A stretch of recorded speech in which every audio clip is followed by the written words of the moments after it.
Okay, everybody, welcome back to Professor Choyce's Corner. I'm excited to be back and take you through a critical time in American history. Crime in America. It's always an interesting quandary.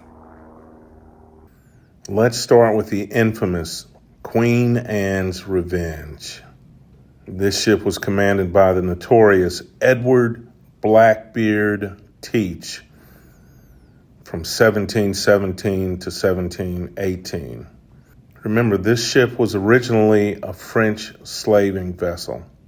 Blackbeard captured and modified it, making it one of the most formidable pirate ships of its time, boasting roughly 40 cannons. Imagine that.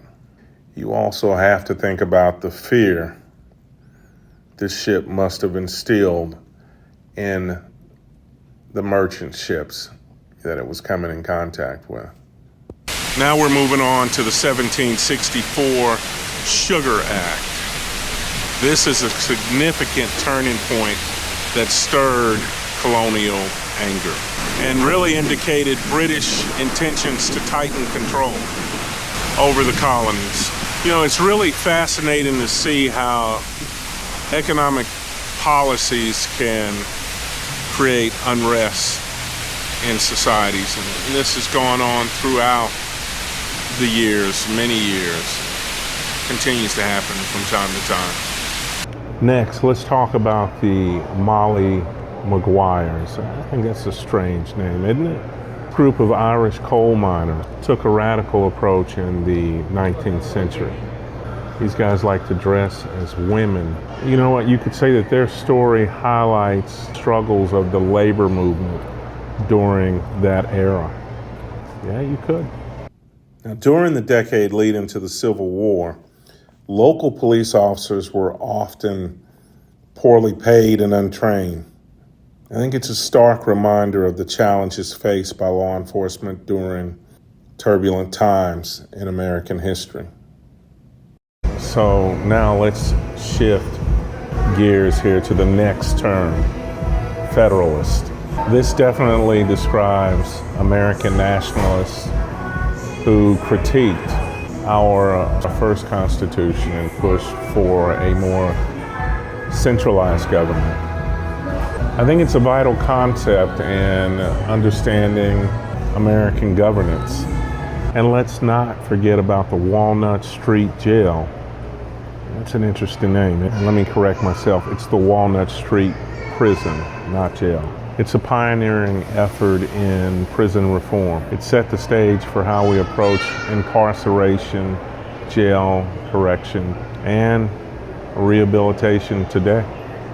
In the Supreme Court case of Chisholm v. Georgia, the court interpreted Article 3 of the Constitution, allowing one state to sue another. This was a significant ruling that shaped state relations.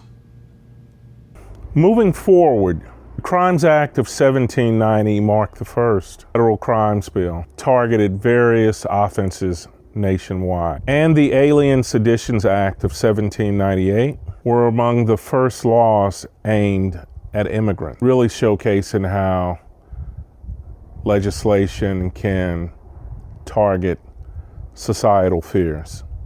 Remember, throughout the Civil War era, problems with race didn't just happen between blacks and whites or Anglos. It happened with various different groups that were still vying to be treated fairly.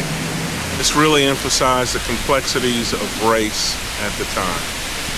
The Indian Removal Act of 1830. Now, this act aimed to displace American natives or Native American Indians from their homelands, reflecting really the harshness of American nationalism, if you want to look at it that way. Prisons during the Civil War often housed prisoners of war. I think we talked about that too, briefly. These POWs were housed under really deplorable conditions, illustrating the urgent need for prison reform. And who could forget Shays' Rebellion from 1786 to 1787. I think you could say it was one of the most extraordinary crimes of the era, revealing the discontent among farmers and the need for a more robust governmental system.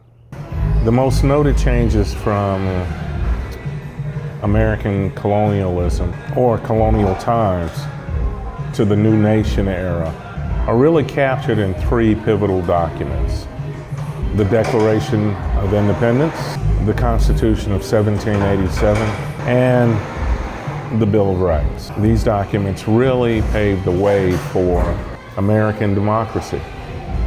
Finally, in 1853, the federal government took its first steps into legislating crime, marking a significant expansion of federal authority in this area. So there you have it, a little brief history on crime in America, a whirlwind tour, if you will, on the crucial points in some of our criminal justice in history. I certainly hope that you found the information engaging, informative, and you take something away from it. So, if you haven't subscribed, please do. And I'll also ask you to comment in the comments section. So until next time, I'll see you on the next one.